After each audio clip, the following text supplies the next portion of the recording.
لوگ اس دن کو دور سمجھتے ہیں، جبکہ ہماری نظر میں وہ قریب ہے۔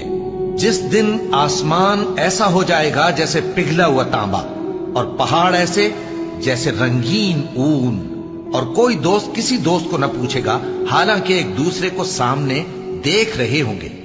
اس روز گناہگار چاہے گا کہ کسی طرح اس دن کے عذاب کے بدلے میں سب کچھ دے دے، یعنی اپنے بیٹے اور اپنی بیوی اور اپنے بھائی اور اپنا خاندان جس میں وہ رہتا تھا، اور جتنے آدمی زمین پر ہیں، غرض سب کو دے ڈالے، پھر اپنے آپ کو عذاب سے چھڑا لے۔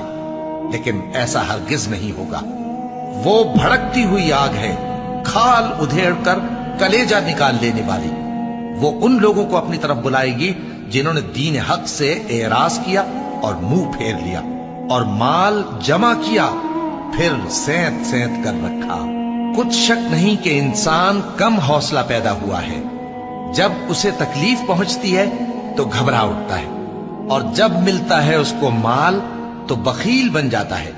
مگر نماز ادا کرنے والے جو نماز کا التزام رکھتے اور ہمیشہ پڑھتے ہیں، اور جن کے مال میں حصہ مقرر ہے، یعنی مانگنے والے کا اور نہ مانگنے والے کا،